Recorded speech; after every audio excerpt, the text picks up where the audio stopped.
Good afternoon Shubham. Good afternoon. Good afternoon. Good afternoon everyone. पण आपल्याला नाही का विज्ञान सुरू करायचा राहिला होता आपला, बरोबर आहे. विज्ञानाची सुरुवात करायची राहिलेली होती आपली. मग आज आपण काय करू, विज्ञानाची सुरुवात करू. तुम्हाला सिलेबसचं लेक्चर जे आहे ते टाकायचं राहिलं होतं, तर आज आपण सिलेबसही डिस्कस करू. ठीक आहे. मी तुम्हाला इम्पॉर्टंट टॉपिकही सांगतो आणि मग आपण आपल्याकडे जर वेळ असला तर आपण काय करू, चॅप्टर सुरू करून टाकू. नाही तर मग आपण चॅप्टर उद्यापासून सुरू करणारच आहे. त्यानंतर मग आपल्याला गणित घ्यायचं आहे, बुद्धिमत्ता घ्यायचा आहे, बरोबर आहे. तर सामान्य विज्ञान जो आहे तो 3 भागात अभ्यासाचा आहे. बघा, हा विषय महत्वाचा आहे, हे प्रत्येकाला माहित आहे. ठीक आहे. ऑडिओ आहे रे क्लिअर? व्हिडिओ नाही? काय गोष्ट करता अरे, ऐसा कैसा व्हिडिओ नाही? आता पहा बरं, दिसते का व्हिडिओ? व्हिडिओ नाही आला? अरे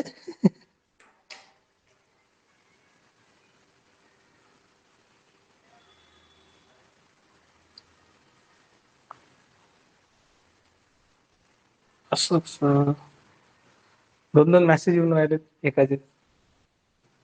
एक मिनिट थांबा, एक मिनिट थांबा.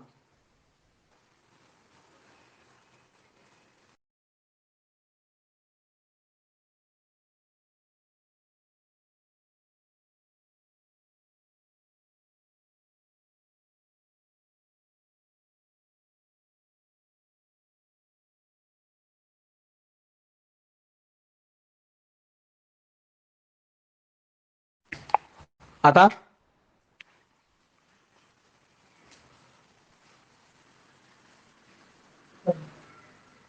डबल चालू करा, बंद करा ऍप्लिकेशन, डबल चालू करा. पहा बरं, ऍप्लिकेशन बंद करून सुरू करा पुन्हा. एक्झिट व्हा, मग एंट्री करा वापस.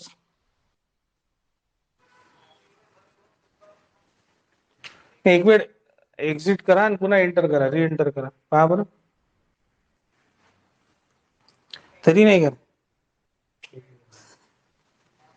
हे काय समस्या आहे?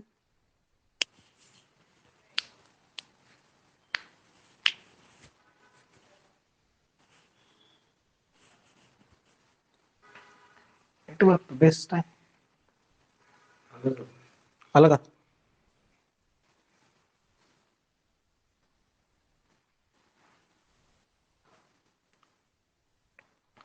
दिसते? दिसते ना? दिसते का आता? दिसते. क्लिअर आहे का? प्रत्येकाने सांगा, प्रत्येकाला दिसून राहिलं का? व्हिडिओ दिसतोय का प्रत्येकाला? दिसतोय? शुभम, मृणाल दिसतोय.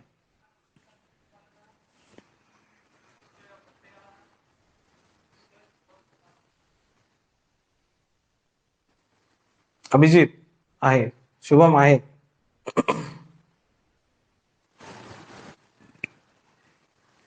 चल, आज काय सुरू करायचं? सामान्य विज्ञान. विज्ञान सुरू करायचा राहिला होता ना आपला. गणित बुद्धिमत्ता सुरू आहे.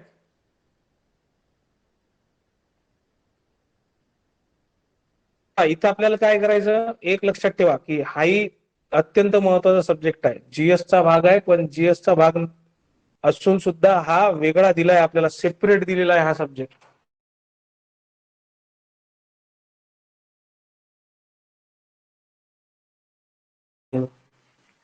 त्याला काय काम असते काय माहित विचारत. ठीक आहे, सेपरेट दिलेलं आहे. गणित, बुद्धिमत्ता, सामान्य विज्ञान आणि सामान्य ज्ञान. सामान्य ज्ञान मध्ये आपण चालू घडामोडीसह जीएस शिकणारच आहोत. जर तुम्ही प्रिव्हियस इयर क्वेश्चन पेपरचं अनालिसिस केलं असेल, ठीक आहे. प्रिव्हियस इयर क्वेश्चन पेपरचं अनालिसिस काय सांगते, तर प्रिव्हियस इयर क्वेश्चन पेपरचं अनालिसिस सांगते की जे जीके आहे ना, त्या जीके जीएस चे सुद्धा प्रश्न आलेत बघ. करंट अफेअर्स मोस्टली आलंय, ठीक आहे. करंट अफेअर्स आलेच, पण करंट अफेअर्स सोबत बघा एक दोन प्रश्न राज्यघटनेवर सुद्धा आलेत, म्हणजे पॉलिटीवर सुद्धा आलेत. ठीक आहे. एक दोन प्रश्न तुम्हाला भूगोलावर सुद्धा आलेत, जॉग्राफीवर सुद्धा आलेले आहेत. ठीक आहे. एक दोन प्रश्न आपल्याला हिस्ट्रीवर सुद्धा आलेले आहेत. हिस्ट्रीवर सुद्धा प्रश्न आलेत. म्हणजे आपल्याला पॉलिटी, जॉग्राफी, हिस्ट्री हे कव्हर करायचं आहे. जीएसचाच भाग असतो सायन्स, पण इथं तुम्हाला सायन्स वेगळं दिलंय, सेपरेट. सायन्सवर सेपरेट प्रश्न येतील बा. ठीक आहे. सायन्स जो आहे तो सेपरेट दिलाय, म्हणून याचं वेटेज जे आहे ते वाढून जातं. मग याचं वेटेज वाढतं, तर यातही जे उपप्रकार शिकायचे आहेत आपल्याला, ठीक आहे, 3 भागात आपण याला शिकणार आहोत. त्या 3 भागापैकी एक भाग असा आहे की ज्याचं वेटेज सगळ्यात जास्त आहे विज्ञानाच्या प्रश्नांमध्ये. इतर 2 भागांचं वेटेज थोडं कमी आहे. ठीक आहे.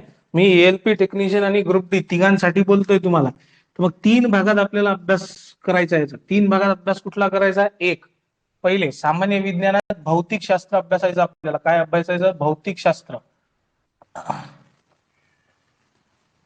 म्हणजे फिजिक्सचा अभ्यास करायचा. हे बघा आता, फिजिक्स हा असा भाग आहे या विज्ञानाचा की विज्ञानात फिजिक्स मध्ये तुम्हाला सगळ्यात जास्त प्रश्न विचारलेत. भौतिकशास्त्रावर सगळ्यात जास्त प्रश्न आहे. भौतिकशास्त्राचे जे चॅप्टर मी तुम्हाला लिहून देणार आहेत त्या चॅप्टरवर कमीत कमी एक प्रश्न तर विचारलेला आहेच, है ना. आणि हे सिरियली चॅप्टर लिहून देणार आहेत की त्या चॅप्टरचं प्रिफरन्स जो आहे तो तसाच ठरवून घेऊ शकता तुम्ही. हा, भौतिकशास्त्रातले हे चॅप्टर सिरियली लिहून दिलेत म्हणजे ह्या चॅप्टरवर आपल्याला प्रश्न जास्त आले. ठीक आहे. आणि हा सगळ्यात महत्वाचा आहे. सगळ्यात जास्त वेटेज विज्ञानावर जितके प्रश्न येतील त्यात सगळ्यात जास्त प्रश्न भौतिकशास्त्रावर आलेले. भौतिकशास्त्रात पहिलं चॅप्टर कुठलं देतोय मी तुम्हाला? पहिलं चॅप्टर तुम्ही या बल आणि बलाचे प्रकार. ठीक आहे.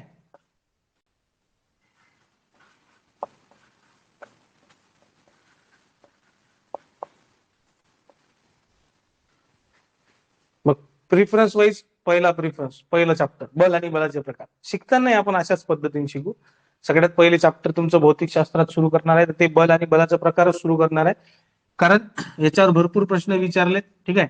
एएलपीच्या परीक्षा, एएलपी सीबीटी 1चं अनालिसिस केलंय आम्ही, सीबीटी 2चं अनालिसिस केलंय, ग्रुप डीच्या प्रश्नपत्रिकांचं अनालिसिस सुरू आहे. तर त्यातही आम्हाला हेच पाहायला मिळालं, भौतिकशास्त्र सगळ्यात जास्त वेटेज आहे, फिजिक्सला सगळ्यात जास्त वेटेज आहे आणि त्यात फिजिक्समध्ये बल आणि बलाच्या प्रकारावर प्रश्न भरपूर विचारले. आता एक लक्षात ठेवा की थेरॉटिकल प्रश्नांसह इथं भौतिकशास्त्रावर तुम्हाला न्यूमरिकल क्वेश्चन सुद्धा विचारलेले आहेत. म्हणून न्यूमरिकल प्रश्न जे आहेत है ना, तर त्या न्यूमरिकल म्हणजे प्रॅक्टिकल प्रश्न जे येतील त्या प्रॅक्टिकल प्रश्नांची सुद्धा तयारी करावी लागणार आहे. आणि फिजिक्सचे प्रॅक्टिकल प्रश्न थोडेसे कठीण जातात. म्हणून अभ्यास करत असताना शांत डोक्याने है ना आणि फुल कॉन्सन्ट्रेशनने अभ्यास करायचा आहे. मी जे काही इथं शिकवतोय त्याची एक वेळ रिव्हिजन झालीच पाहिजे. ते लेक्चर तुम्ही पुन्हा पाहिलंच पाहिजे, ते पाहावंच लागेल तुम्हाला, है ना.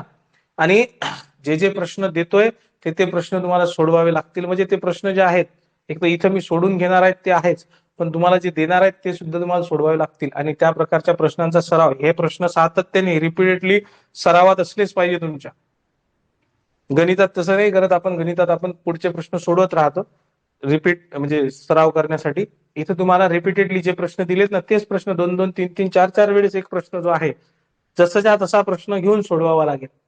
कारण थोडेसे कठीण जातात हे प्रश्न सोडवायला, म्हणून ते समजून घ्या. आणि इथं तरी बोला की हा प्रश्न नाही समजला किंवा ही कॉन्सेप्ट नाही समजली, विज्ञानात तरी बोला.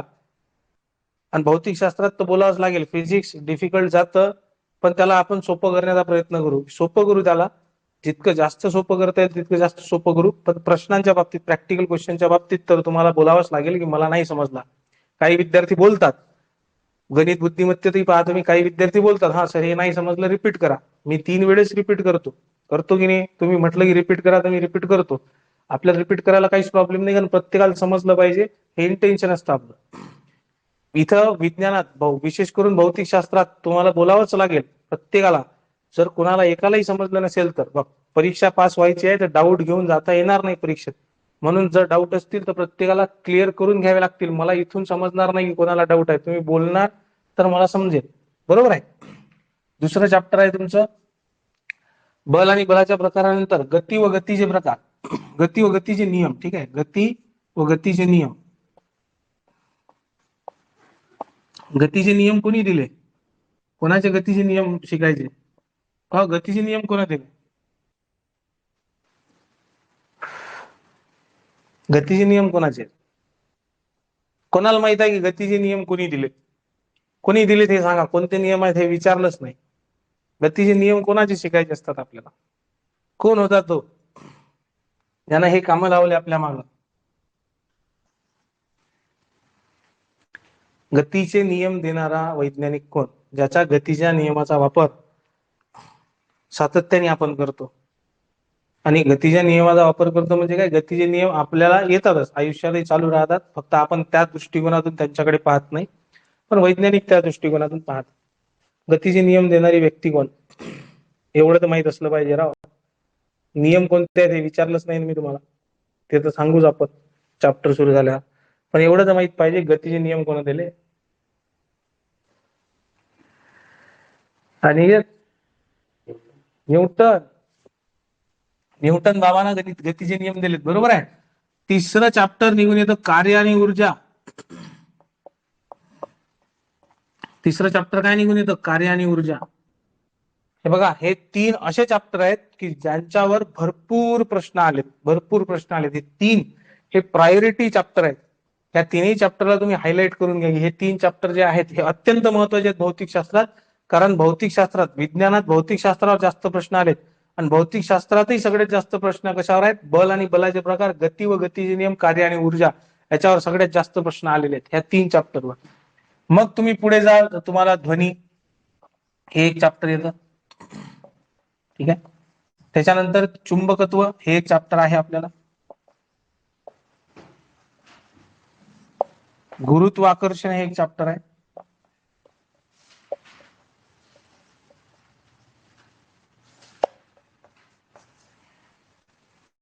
ठीक आहे. गुरुत्वाकर्षणानंतर धारा विद्युत हे एक चॅप्टर आहे आपल्याला, त्याचा अभ्यास आपल्याला करायचा.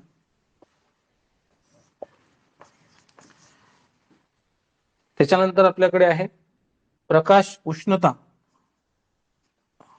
उष्णतेचे मापन. त्यानंतर प्रकाश. आणि 10वं चॅप्टर आहे आपल्याकडे भिंगे. हे चॅप्टर एवढ्यावर संपलं का नाही, काही चॅप्टर आणखी येतात, पण हे महत्वाचे चॅप्टर आहेत, यांच्यावर प्रश्न आलेच. आणि हे 3 चॅप्टर जे आहेत हे अत्यंत महत्वाचे आहेत, हे लक्षात ठेवा. यांच्यावर सगळ्यात जास्त प्रश्न विचारले ALP CBT 1 ला, ALP CBT 2 ला आणि ग्रुप डी ला सुद्धा पाहिले आतापर्यंत. जे पेपर आम्ही अनालिसिस केले ग्रुप डी चे, त्याच्यात सुद्धा बल, बलाचे प्रकार, गती व गतीचे नियम, कार्य आणि ऊर्जा याच्यावर थेरॉटिकल प्रश्नांसह प्रॅक्टिकल प्रश्न है ना, दोन्ही प्रकारचे प्रश्न सगळ्यात जास्त विचारलेले आहेत. सगळ्यात जास्त प्रश्न कशावर आले आहेत, ह्या 3 चॅप्टरवर आले. मग हे चॅप्टर जे आहेत एक एक प्रश्न एक एक प्रश्न एक एक प्रश्न आलाय, ठीक आहे. ध्वनीवर, चुंबकत्वावर, गुरुत्वाकर्षण झालं, प्रकाश, उष्णतेचे मापन आणि उष्णतेच्या मापनाचे परिमाण, धारा विद्युत, भिंगे है ना, भिंगांचे प्रकार, याच्यावर प्रश्न आलेले आहेत. एक एक प्रश्न आलाय असं म्हणू शकतो आपण. पण 2-2, 3-3, 4-4 प्रश्न आलेत बल, बलाचे प्रकार, गती, गतीचे नियम, कार्य आणि ऊर्जा यांच्यावर. हे महत्वाचे चॅप्टर होतात. मग सुरुवात इथूनच करणार आहे आपण, भौतिकशास्त्राची सुरुवात करू तर आपण इथूनच सुरू करणार आहे. बल आणि बलाचे प्रकार कुठले, गती व गतीचे नियम कुठले, कार्य आणि ऊर्जा, बरोबर आहे. हे 3 चॅप्टर तुम्हाला आवर्जून करायचे आहेत. याच्यावर सगळ्यात जास्त प्रश्न विचारलेत. म्हणजे तुम्ही जर अभ्यास करतही असाल, ठीक आहे, आणि मी तुम्हाला शिकवूनही राहिलो, तुम्हाला कुठं 1-2 चॅप्टर नाही आलेत तर चालतील, पण हे 3 चॅप्टर आलेच पाहिजे, यात अडचण असू नये. यांच्यावर प्रश्न 100% जास्त येते, आलेलेही आहेत आणि अजून पुढे येतील सुद्धा. समजतंय का, क्लिअर आहे का.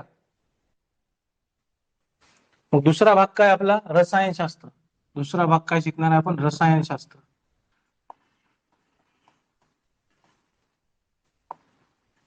केमिस्ट्री.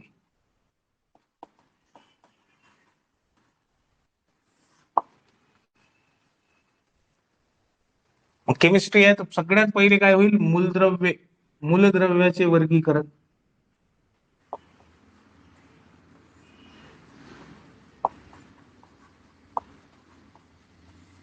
मूलद्रव्याचे वर्गीकरण. मूलद्रव्याचे वर्गीकरण तर मूलद्रव्याचे आवर्ती वर्गीकरण म्हणा तुम्ही. म्हणजे आवर्त सारणी जी आहे त्या आवर्त सारणीचा अभ्यास आपल्याला करावा लागतो. मूलद्रव्यांचं वेगवेगळं वर्गीकरण जे आहे, मूलद्रव्याची जी आवर्ती वर्गीकरण आहे त्या आवर्ती वर्गीकरणाचा अभ्यास करावा लागतो आपल्याला, बरोबर आहे, या रसायनशास्त्रात. हे सगळ्यात पहिलं चॅप्टर आणि याच्यावर प्रश्न सुद्धा आलेले आहेत जास्त. मूलद्रव्याच्या वर्गीकरणावर कंटिन्युअसली प्रश्न येतात, कारण हे एक चॅप्टर जसं आहे, मी गणितात म्हटलं तर संख्यांचे प्रकार, हे एक चॅप्टर असं आहे गणितात की ज्याच्यावर विचारण्यासाठी भरपूर प्रकारचे प्रश्न आहेत. तसंच इथं आहे मूलद्रव्याचे वर्गीकरण, हे एक चॅप्टर रसायनशास्त्रात असं आहे की याच्यावर भरपूर वेगवेगळ्या प्रकारचे प्रश्न जे आहेत ते विचारले जातात, बरोबर आहे. कारण आवर्त सारणीत जेवढी मूलद्रव्ये येतात त्या प्रत्येक मूलद्रव्यावर एक प्रश्न जर घेतला तर तुम्ही प्रश्नांच्या संख्या ज्या आहेत त्या निश्चित करू शकता, बरोबर आहे. प्रत्येक मूलद्रव्य जर एका प्रश्नासाठी घेतला तर तुम्ही विचार करा की रसायनशास्त्रच विज्ञान खतम करून देईल तरी प्रश्न संपणार नाहीत. म्हणून मूलद्रव्याच्या वर्गीकरणावर, मूलद्रव्याच्या आवर्ती वर्गीकरणावर प्रश्न विचारण्यासाठी भरपूर जागा आहेत, याच्यावर भरपूर प्रश्न येतात सुद्धा. रसायनशास्त्रातील सगळ्यात जास्त प्रश्न मूलद्रव्याच्या वर्गीकरणावर आले. ठीक आहे. त्यानंतर काय, पदार्थ जो आहे त्या पदार्थात धातू आणि अधातू हे जे वर्गीकरण होतं, धातू अधातूवर प्रश्न आलेले. ठीक आहे. मग आम्ल आहेत, आम्लारी व क्षार. मी तुम्हाला महत्वाचे चॅप्टर पहिलेच लिहून दिले. ठीक आहे. हा तुम्हाला अभ्यासक्रम आहे, त्या अभ्यासक्रमाला मी सांगतो तुम्हाला आम्ल आम्लारी क्षार. ठीक आहे. त्यानंतर काय, तर हे एक सगळ्यात महत्वाचं, हे लक्षात नाही राहत, रासायनिक अभिक्रिया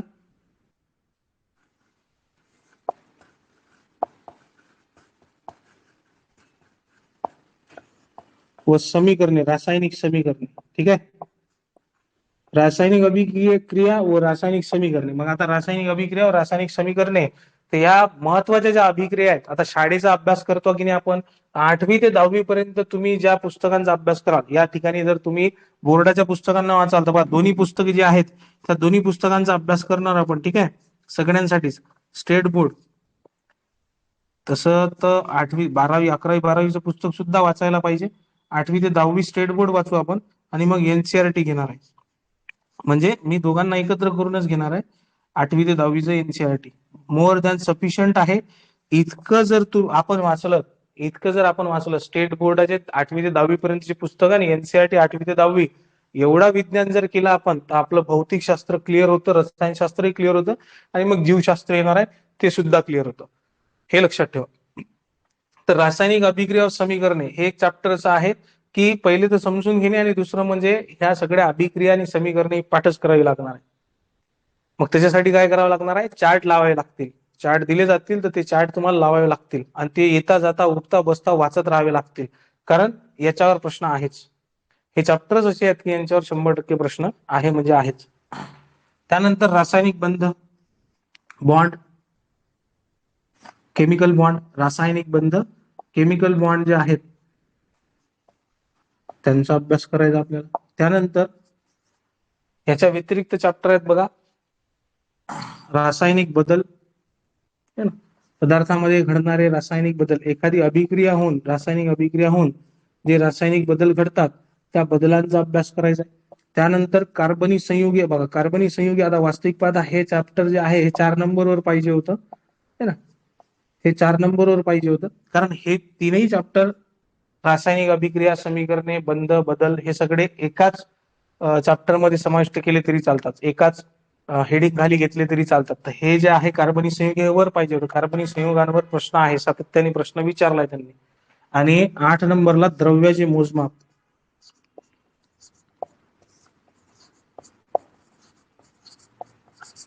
हे महत्वाचे चॅप्टर कशातले, रसायनशास्त्रातले, केमिस्ट्रीतले. ठीक आहे. बघा हे फिजिक्सचे अत्यंत महत्वाचे चॅप्टर, आणि यांच्यावर प्रश्न आलेलेच आहेत. पहिले 3 चॅप्टर महत्वाचे आहेत. मूलद्रव्याचे वर्गीकरण, इथं हे सगळ्यात महत्वाचं चॅप्टर आहे, कारण रसायनशास्त्रात तसं पाहिलं तर भौतिकशास्त्रावर जास्त प्रश्न आलेत, ठीक नाही, रसायनशास्त्रावर त्या अनुषंगाने कमी प्रश्न आलेत, पण त्या रसायनशास्त्रातही जे प्रश्न आलेत त्यात मूलद्रव्याचे वर्गीकरण या चॅप्टरवर सगळ्यात जास्त प्रश्न विचारले. तर मूलद्रव्याचे वर्गीकरण हे चॅप्टर आपल्याला रसायनशास्त्रात सोडताच येत नाही, ते करावंच लागतं. म्हणजे तुम्हाला जर चॅप्टरमध्ये प्रॉब्लेम आलेत, रसायनशास्त्रात प्रॉब्लेम आलेत, तर एक लक्षात ठेवा, हे चॅप्टर तुम्हाला सोडता येणे नाही, मूलद्रव्याचे वर्गीकरण करावंच लागेल पूर्णच. त्यानंतर तिसऱ्या भागात आपण शिकतो जीवशास्त्र. आता जीवशास्त्रालाही जर विभागलं, बायोलॉजीलाही जरी विभागायला गेलो मी, तर बायोलॉजी सुद्धा काय होते, 2 भागात विभागली जाते. एक काय, तर वनस्पती शास्त्र, आणि दुसरं काय, प्राणीशास्त्र, म्हणजे बॉटनी आणि झुलॉजी या 2 भागात विभागली जाते. तर मी तुम्हाला एकत्रित सिलेबस देणार आहे. ठीक आहे. त्यात आपल्याला समजतं, कारण काही चॅप्टर असे आहेत जे दोन्हीकडे अभ्यासायचे आहेत आपल्याला, वनस्पती शास्त्रात सुद्धा प्राणीशास्त्रात सुद्धा अभ्यासायचे असतात. पहा, जसं की आपण अभ्यासतो पेशी, ठीक आहे, सेल, तर मग सेल ज्या आहेत पेशी, आपल्याला वनस्पती पेशी आणि प्राणी पेशी दोन्ही अभ्यासाचे असतात, तर वनस्पती शास्त्र प्राणीशास्त्र दोन्ही येतं. त्यानंतर आपण टिश्यूज म्हणजे ऊती ज्या आहेत त्या ऊतींचा अभ्यास करतो, तर ऊतींचा अभ्यास करत असताना सुद्धा आपल्याला दोन्हीकडे अभ्यास करावा लागतो, बरोबर आहे. मग त्याच्यानंतर आपण काय करतो आपण, हा इथं जर आपण तंत्र पाहिलेत, म्हणजे संस्था जर पाहिल्या, मानवी संस्था, मानवी शरीरातील इंद्रिय संस्था जर पाहिल्या, तर आपण त्या फक्त मानवीय शरीरातील इंद्रिय संस्थांचा अभ्यास करतो, ते जीवशास्त्रात आपण प्राणीशास्त्रात घेऊन जातो, बरोबर आहे. प्रजनन संस्था जी आहे त्या प्रजनन संस्थेचा अभ्यास करत असताना आपण दोन्हीकडे अभ्यास करतो, वनस्पती आणि प्राणी या दोन्हीकडे प्रजनन संस्था जी आहे ती पाहतो, बरोबर आहे. मग आपण काही चॅप्टर जे आहेत ते फक्त प्राणीशास्त्रात शिकतो, काही चॅप्टर वनस्पती शास्त्रात, काही चॅप्टर दोन्ही ठिकाणी शिकायचे असतात. म्हणून मी तुम्हाला फक्त बायोलॉजीचा वेगळा न करता अभ्यासक्रम देतो, ठीक आहे. पहिले आपल्याला काय करावं लागेल, वनस्पतींचे वर्गीकरण,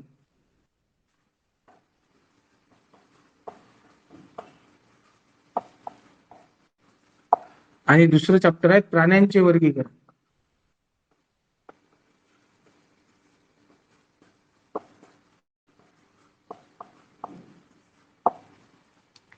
मग मानवी शरीरातील सगळ्यात लहान घटक कुठला?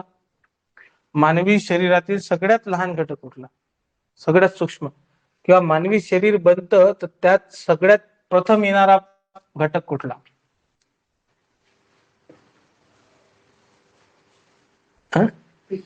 पेशी. पेशी. उती तर पेशी वेगवेगळ्या विविध प्रकारच्या पेशी मिळून उती तयार होतात. काय येतात? पेशी. म्हणून आपल्याला तिसरे काय शिकायचं? पेशी विज्ञान. काय शिकावं लागेल? पेशी विज्ञान. मग पेशी, आता इथं दोन्ही प्रकारच्या पेशी शिकायच्या, वनस्पती पेशी आणि प्राणी पेशी. वनस्पती पेशीची पेशी अंगके, प्राणी पेशीची पेशी अंगके, बरोबर आहे. आणि प्रत्येक पेशी अंगकाचं कार्य काय, त्याची रचना काय, वनस्पती आणि प्राणी पेशीची, प्राणी पेशी आणि वनस्पती पेशीत असलेली पेशी अंगके जी आहेत त्या पेशी अंगकांचं कार्य काय, प्रत्येक ठिकाणी वेगवेगळं कार्य आहे, ठीक आहे. त्यानंतर काही पेशी अंगके फक्त वनस्पती पेशीत सापडतील, काही पेशी अंगके प्राणी पेशीत सापडणार नाहीत, जी वनस्पती पेशीत आहेत ती सापडणार नाहीत. उदाहरणार्थ बा, पेशी भित्तिका जर पाहिली तुम्ही तर सेल वॉल, सेल वॉल जी आहे पेशी भित्तिका ही वनस्पती पेशीत असते, पण प्राणी पेशीत पेशी भित्तिका सापडत नाही. मग अशा प्रकारचे जे फरक आहेत तेही दोन्ही ठिकाणी शिकावे लागतील. म्हणजे पेशी विज्ञान असं चॅप्टर झालं की आपल्याला बॉटनीतही शिकावं लागते आणि झुलॉजीतही शिकावं लागते. त्याच्यानंतर काय, आरोग्य रोग, टिश्यूज घ्यायचे आहेत आपल्याला, उती, ठीक आहे. मग इंद्रिय व इंद्रिय संस्था, कोणत्या संस्था आहेत? इंद्रिय संस्था काय काय सांगता येतील? काय सांगता येतील? इंद्रिय संस्था, वेगवेगळी इंद्रिय आहेत शरीरात आणि त्या इंद्रियांच्या इंद्रिय संस्था आहेत. जसं पचन संस्था आहे, उत्सर्जन संस्था आहे, श्वसन संस्था आहे ना, मग प्रजनन संस्था आहे, हे नाही. अशा प्रकारच्या वेगवेगळ्या इंद्रिय संस्था ज्या आहेत त्यांचा अभ्यास करायचा, वेगवेगळ्या इंद्रियांचा आणि इंद्रिय संस्थांचा अभ्यास करायचा आपल्याला. त्यानंतर आरोग्य व रोग,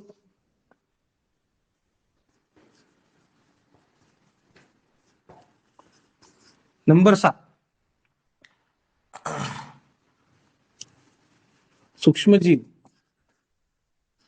सूक्ष्मजीव आणि सूक्ष्मजीवांचे वर्गीकरण ठीक आहे. सूक्ष्मजीव किती प्रकारचे आहेत आणि त्यांचं वर्गीकरण किती प्रकारात केलं जातं? किती प्रकारात केलं जातं सूक्ष्मजीवांचं वर्गीकरण? 5 प्रकारात.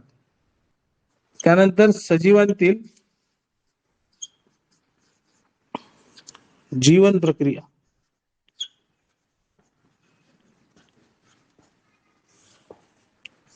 आणि अनुवांशिकता,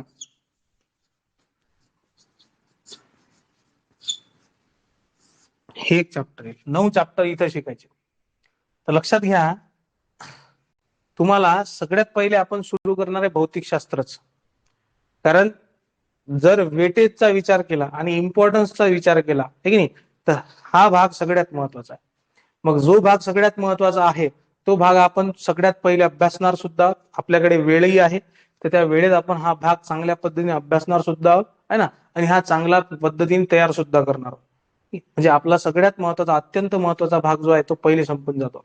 प्रत्येक ठिकाणी आपण तसंच करतोय.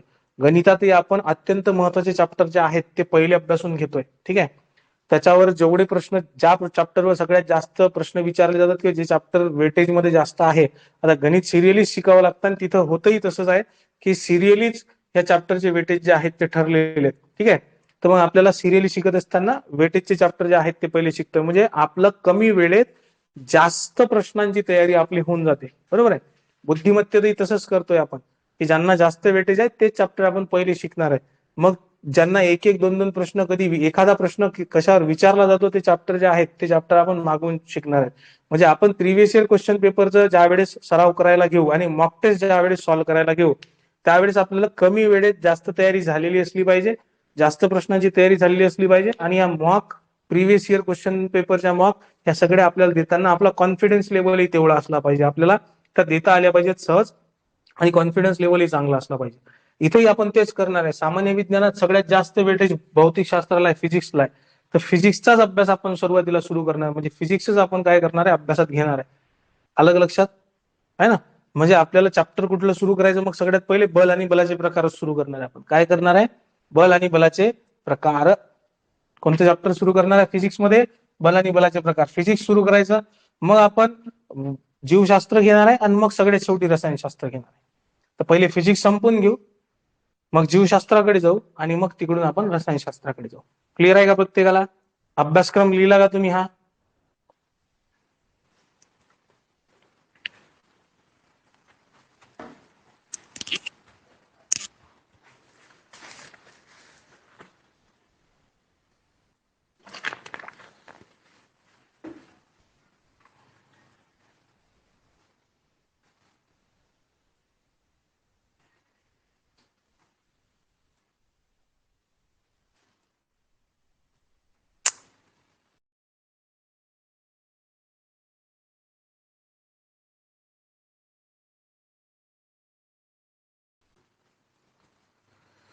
ते व्हिडिओ चालू आहे का पहा, गेला का?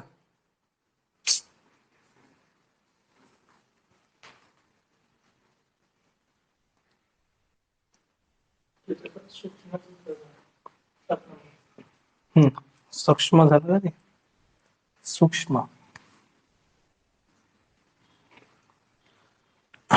दिसते का आता? दिसून ना?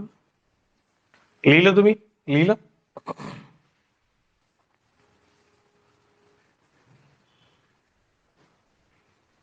चला.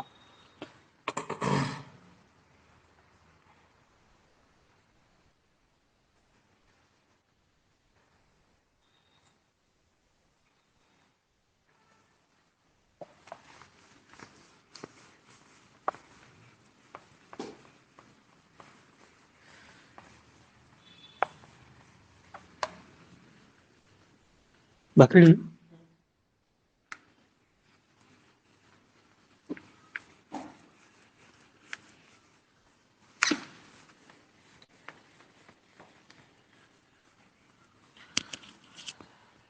एक जनरल चर्चा करून घ्या आपण. बल काय? फोर्स. बल म्हणजे काय? बल म्हणजे काय? बल काय वाटते? बल म्हणजे काय?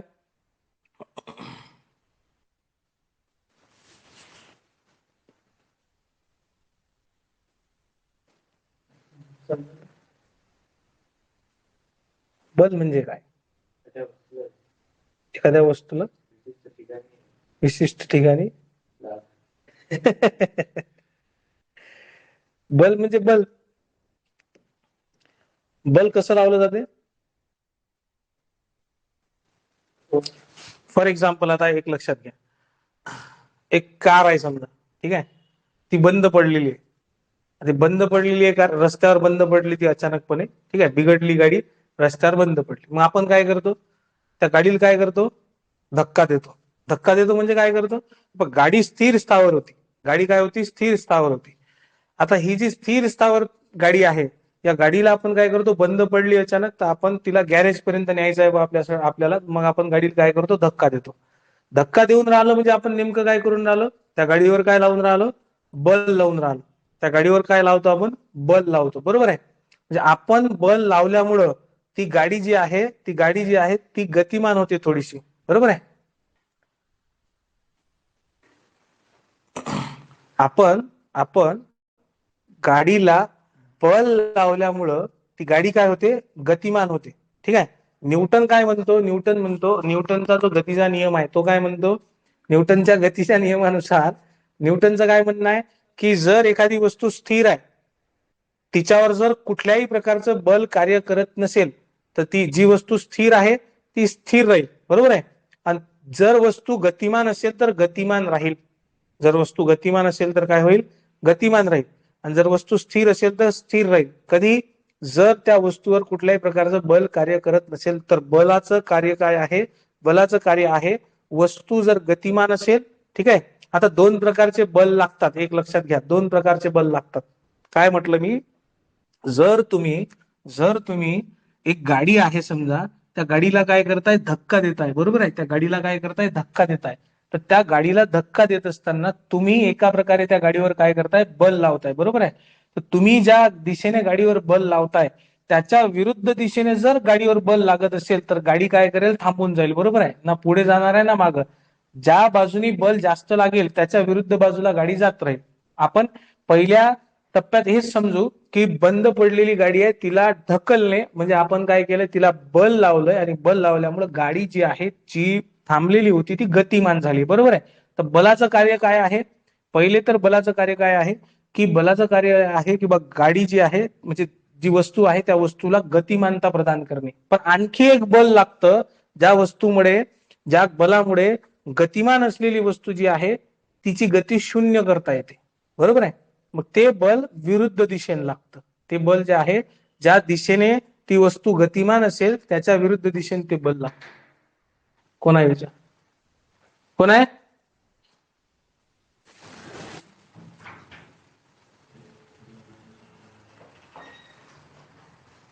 ठीक आहे. पहा, एक लक्षात घ्या की एक तर बंद गाडी आहे, त्या बंद गाडीला धक्का मारताय तुम्ही समजा. इथं काय केलं तुम्ही? बल तुमचं कार्य करत आहे, ठीक आहे. इथंही बल कार्य करत आहे. फुटबॉल आहे, फुटबॉल, ठीक आहे. त्या फुटबॉलला तुम्ही जर किक मारली तर त्यात तिथेही काय केलं तुम्ही? त्या फुटबॉलला ऊर्जा प्रदान केली. पण कशी? तुम्ही तुमचं बल जे आहे ते बल लावून त्या फुटबॉलला ऊर्जा प्रदान केली. जागेवर पडलेला होता, आता त्याला गतिमानता प्राप्त झाली. आता याचा दुसऱ्या बाजूने विचार करा बरं. तुम्ही फुटबॉल घेतला, त्या फुटबॉलला किक मारली, तुम्ही त्या फुटबॉलवर बलाचा प्रयोग केला, तो फुटबॉल जो आहे त्याला गतिमानता मिळाली. पण हा सातत्याने गतिमान राहणार आहे का?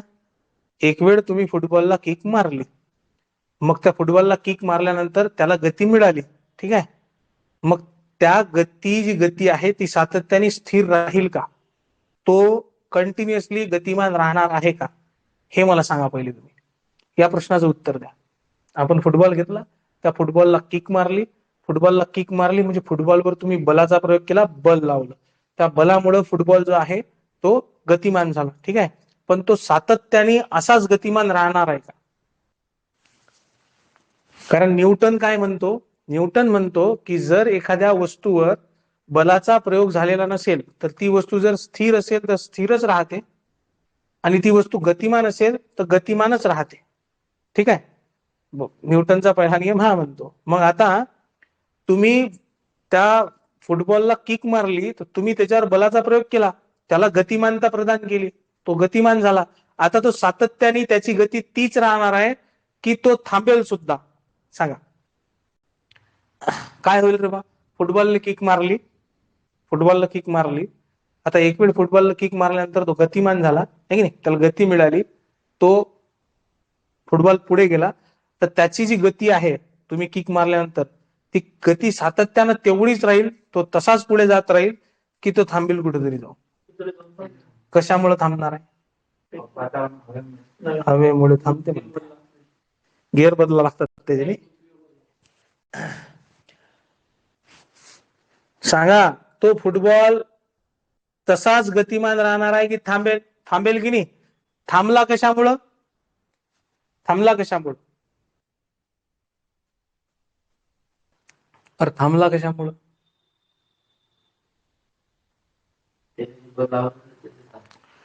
कोणतं बल लागलं?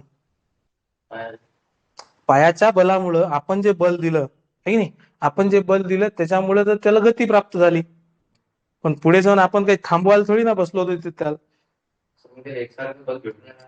एकसारखं बल भेटून नाही राहिलं नाही.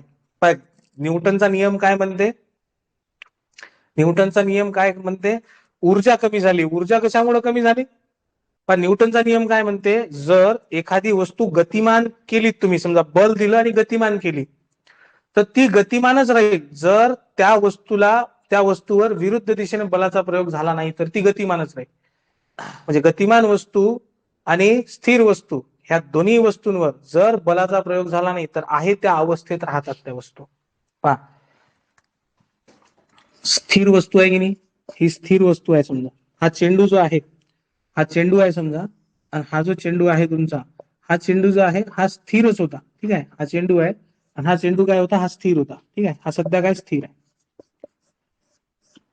ह्याच्यावर बल लावलं का कोण, नाही लावलं. न्यूटन म्हणते की जर एखादी वस्तू स्थिर आहे तर ती स्थिरच राहते. जर तिच्यावर बल लावलं नाही तर ती स्थिरच राहते. त्यातच तो हेही म्हणते की जर एखादी वस्तू गतिमान आहे, आता हा चेंडू जो आहे, हाच चेंडू समजा, या चेंडूला मी किक मारलेली आहे. ठीक आहे, या चेंडूला मी काय केली, किक मारलेली आहे. आणि हा चेंडू काय आहे, हा चेंडू आता गतिमान आहे. ठीक आहे, हा चेंडू कसा आहे, हा गतिमान आहे. आता हा गतिमान आहे चेंडू. का, हा चेंडू स्थिर होता, हा चेंडू होता स्थिर, या चेंडूला बल लागलेलं नाही. न्यूटनचा नियम म्हणते पहिला, तो गतीचा नियम, त्याचं काहीच काम नाही आहे. पण मी तुम्हाला सांगतोय की एक गोष्ट तुम्ही क्लिअर करून घ्या की बल जे आहे ते एकाच बाजून लागते असं नाही. इथं बल लागलेलं नाही आहे, ही स्थिरच राहील. न्यूटनचा नियम हा आहे की जर एखादी वस्तू स्थिर आहे, तिच्यावर बलाचा प्रयोग झाला नाही तर ती स्थिर राहते. आणि एखादी वस्तू गतिमान आहे, पहिलेच गतिमान आहे, आणि तिच्यावर सुद्धा जर बलाचा प्रयोग झाला नाही तर ती गतिमानच राहते. याचा अर्थ काय हो, मी ही वस्तू स्थिर होती, तर या स्थिर वस्तूला मी बल प्रदान केलं, म्हणजे मी त्या वस्तूला काय केली, लात मारली. त्या फुटबॉलला लात मारल्यामुळं हा फुटबॉल जो आहे हा गतिमान झाला.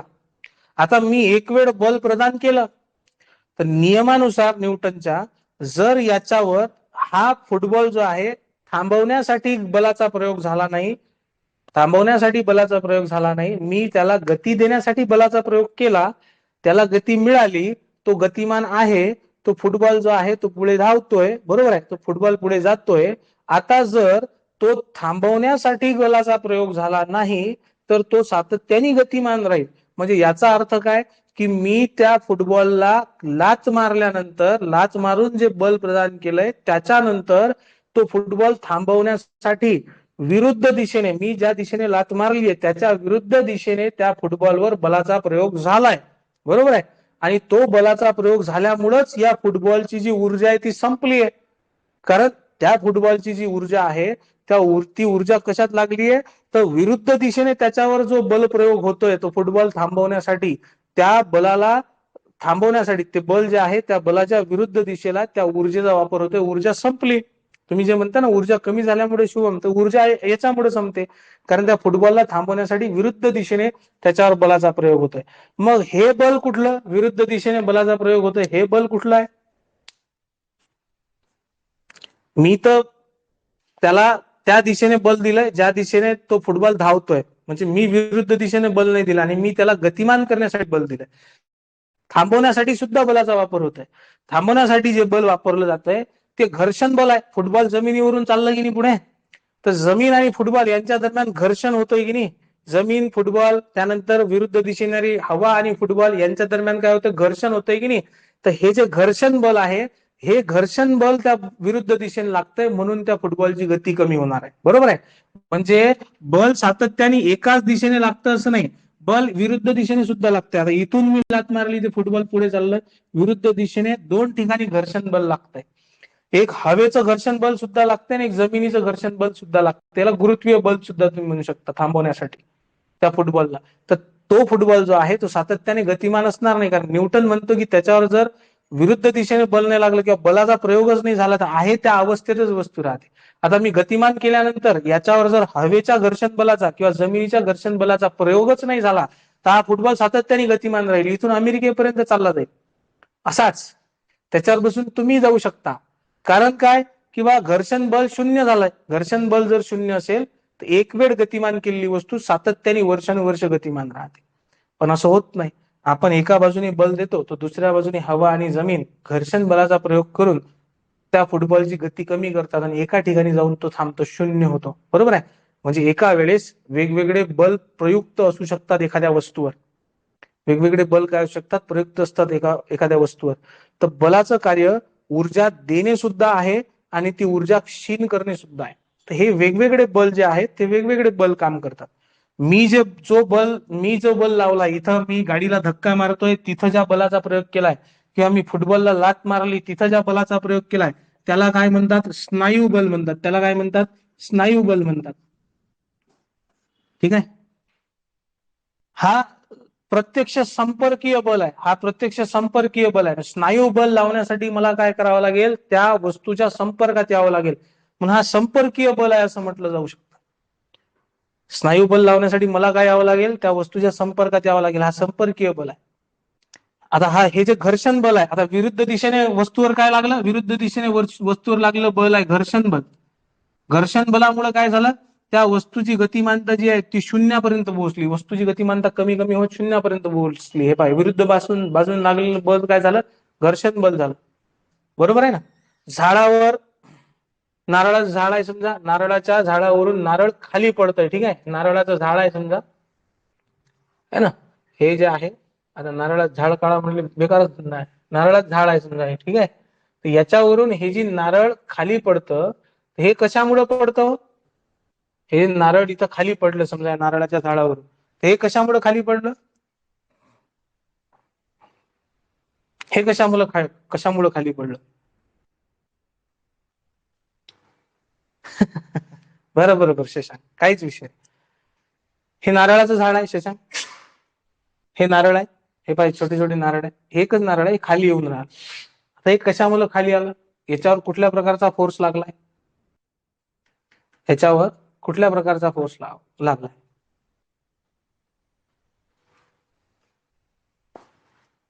ग्रॅव्हिटेशनल फोर्स आहे की नाही, म्हणजे गुरुत्वीय बल. हे कशामुळं, याच्यावर गुरुत्वीय बल कार्य करत आहे. कुठलं बल, गुरुत्वीय बल कार्य करत आहे, म्हणजे ग्रॅव्हिटेशनल फोर्स जे आहे ना ते कार्य करत आहे. मी जस्ट चर्चा करतोय ना आता सध्या तुमच्यासोबत, फक्त काय करतोय, चर्चा करतोय. कारण वेळ जो आहे आपला लेक्चरचा तो संपत आलाय. मी तुम्हाला चर्चा करतो, कॉन्सेप्ट देतोय की बा तुम्हाला या पद्धतीने आपल्याला सगळं शिकायचं आहे.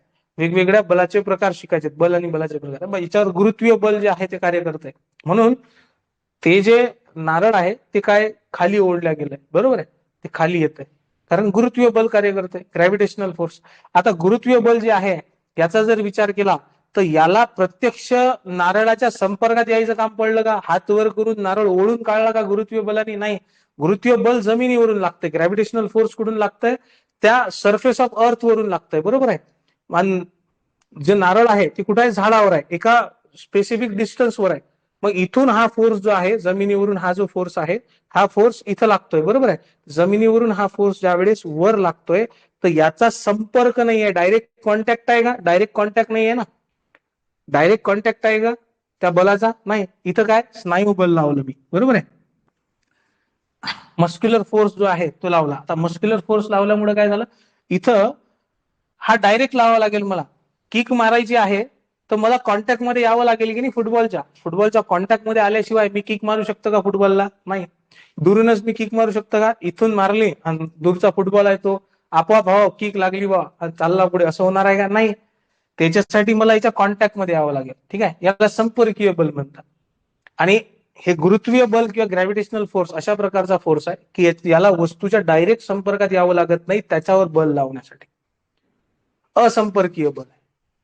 ठीक आहे. जसं मॅग्नेट आहे समजा, काय आहे, मॅग्नेट आहे समजा. ठीक आहे. आता हा मॅग्नेट आहे समजा आणि इथं काही खिळे ठेवलेले असतील समजा,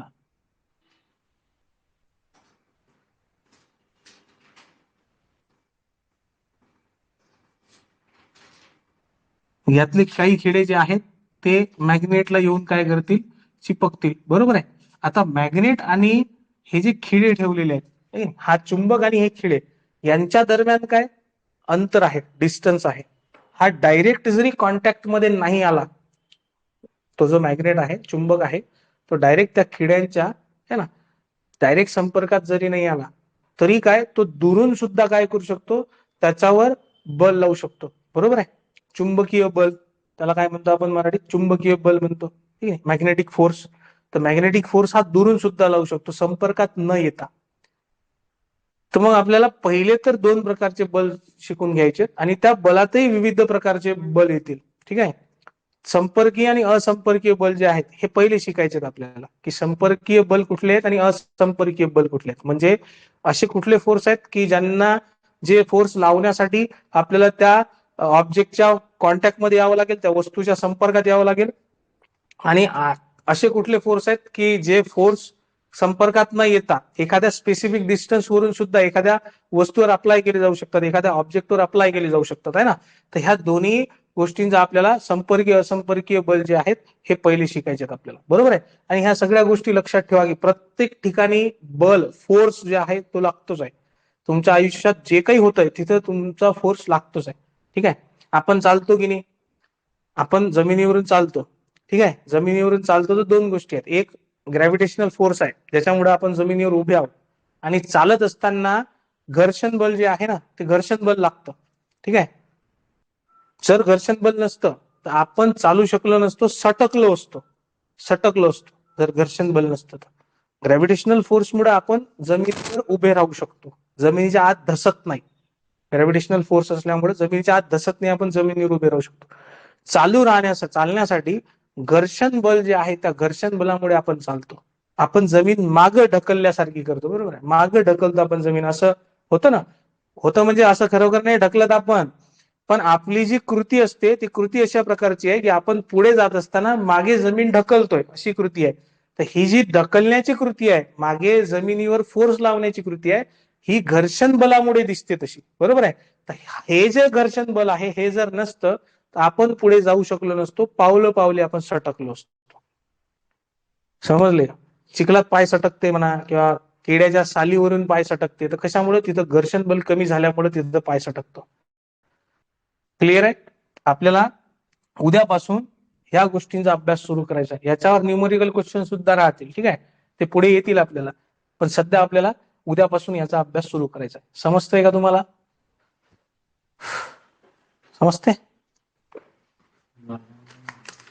अर्ध्या मनातून आला तर मग त्यात आमची काय गलती आहे?